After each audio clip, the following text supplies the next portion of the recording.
Industri kosmetik nasional mencatat pertumbuhan pesat sepanjang tahun 2025. Nilai pasar kosmetik Indonesia yang mencakup produk kecantikan dan perawatan pribadi diperkirakan mencapai 158 triliun rupiah, naik dari 146 triliun rupiah pada tahun lalu. Hal ini disampaikan oleh Ketua Umum Persatuan Perusahaan Kosmetika Indonesia Perkosmi Sancoyo Antarikso. Lonjakan ini ditopang oleh meningkatnya minat masyarakat terhadap produk kecantikan lokal yang kini semakin diterima di pasar global. Tak heran, gelaran Jakarta X Beauty yang berlangsung di awal Desember 2025 kembali dipenuhi pengunjung. Berlangsung pada 4 hingga 7 Desember di Jakarta Convention Center, kali ini JXB dibuka langsung oleh Menko Perekonomian Airlangga Hartarto, Wakil Menteri Ekonomi Kreatif Airin Umar, dan Putri Tanjung selaku CEO TDLG dan Female Dairy Network. Menurut Menko Perekonomian Airlangga Hartarto, ia mendukung acara ini karena mampu meningkatkan daya saing produk lokal di pasar global. Memang industri kosmetik wellness itu tumbuhnya double digit. Jadi sudah tepat Mbak Putri menyelenggarakan acara ini, dan acara ini tadi saya jalan 3 hall. Tidak terasa Mbak, 3 hall.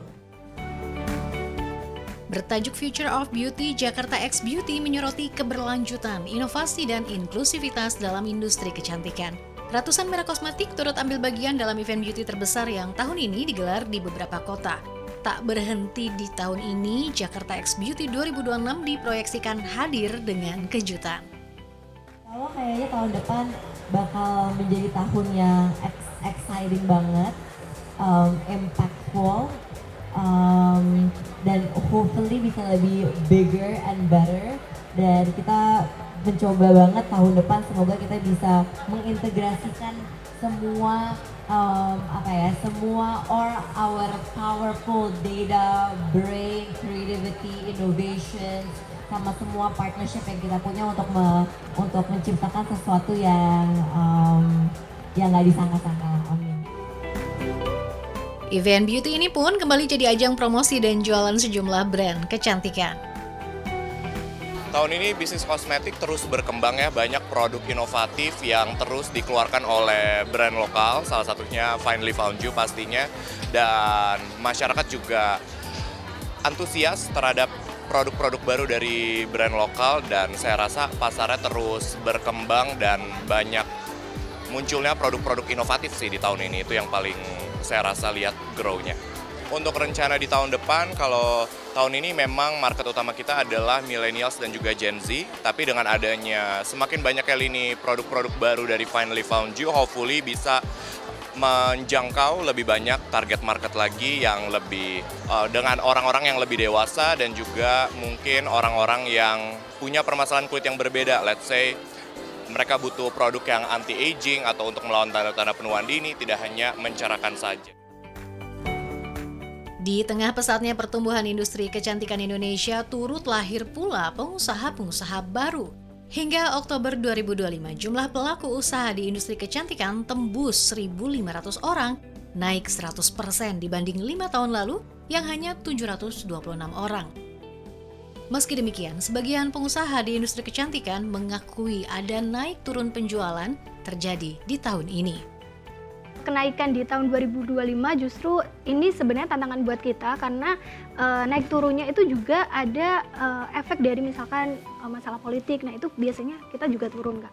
Jadi customer itu tidak fokus ke belanja skincare tapi memang fokus ke hal yang lain. Nah itu juga tantangan untuk kita. Terus kemudian kadang itu kita harus tahu nih produk-produk yang tren sekarang, makanya kita tuh ngerasa kayak harus lebih cepat adaptif untuk memproduksi produk yang lagi tren. Nah kemarin juga kita agak telat untuk mengeluarkan satu produk baru yang memang ini lagi naik banget, tapi alhamdulillah ternyata saat kita launching di bulan Oktober ternyata naik banget dan ternyata antusiasmenya juga tinggi. Terbanget sih, daya beli lemah.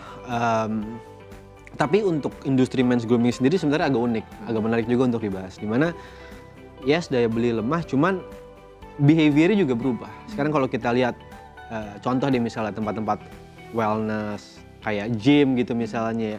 Daya beli rumah tapi gym rame.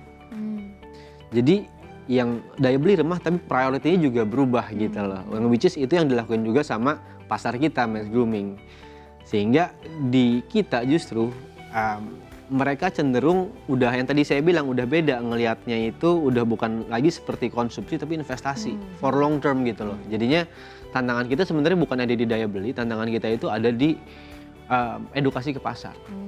Edukasi ke pasar secara masif bahwa kaum pria ini juga butuh men's grooming. Meski tahun 2025 sempat terasa tekanan memengaruhi penjualan di sebagian lini kosmetik, namun tahun 2026 dinilai akan lebih cerah dibandingkan 2025. Year on year kita sebenarnya masih di angka 100-157%. Tapi di tahun ini 2025 kalau dari target ya, kalau kita berangkat dari target, achievement kita memang tidak sampai 100%. Probably sekitar 80-an%, 70-80% tahun ini. Dan itu ada beberapa faktor juga sih penyebabnya sebenarnya. Kalau outlook di 2026 dengan semakin kompetitif industri ini targetnya? Kalau untuk tahun 2026 of course kita harus still doubling ya, yang kayak tahun 2025 itu pasti semua brand pasti pengen kayak gitu, kita juga pengennya seperti itu. But I think tahun depan itu harus lebih strategic in terms of getting the numbers. Jadi ini udah bukan cuma permainan gimana produknya, gimana marketingnya, dan gimana numbersnya, tapi gimana sih menjualnya gitu loh. Strategi menjualnya itu akan gimana, di channel apa, dengan cara gimana. I think that's how local brands nantinya akan winning the game. Tapi kalau in terms of purchasing power masyarakat sendiri di 2026 seperti apa? Karena kan di 2025 memang masih cukup menantang.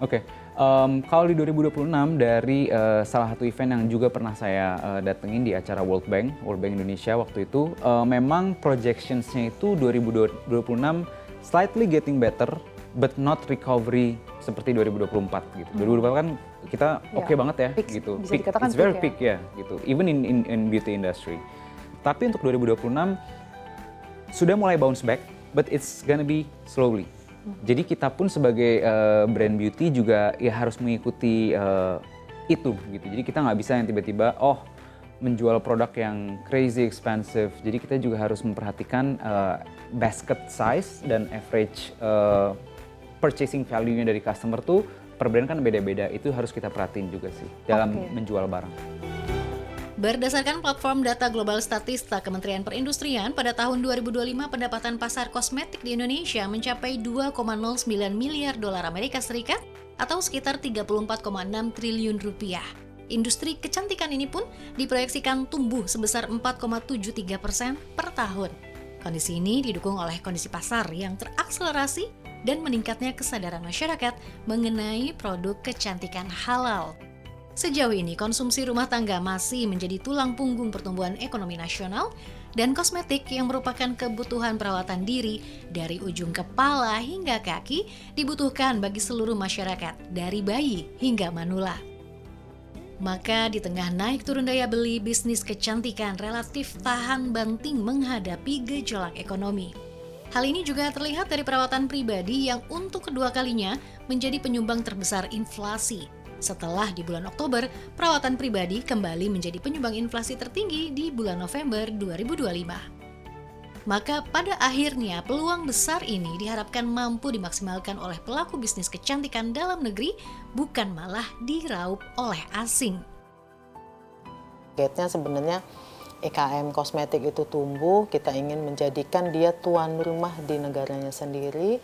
Karena kita tahu dengan dunia sekarang semakin global, tidak ada batas negara menjadi tempat produksi, tempat jualan. Jadi ini produksinya atau pabriknya ada di Malaysia misalnya, dia bisa juga menjangkau pasar seluruh dunia. Nah, jadi kita dengan tumbuhnya angka tersebut, jadi positifnya adalah bahwa konsumen Indonesia mulai mencintai produk dalam negeri. Buktinya banyak pelaku-pelaku dalam negeri yang terus tumbuh, malah bertambah. Di tengah optimisme ekonomi Indonesia di 2026, pengusaha kecantikan tetap dihadapkan pada beragam tantangan yang diharapkan mampu dijawab dengan dukungan pemerintah di lintas sektoral. Sehingga pelaku usaha di industri kecantikan pada akhirnya mampu menjadi raja di rumah sendiri.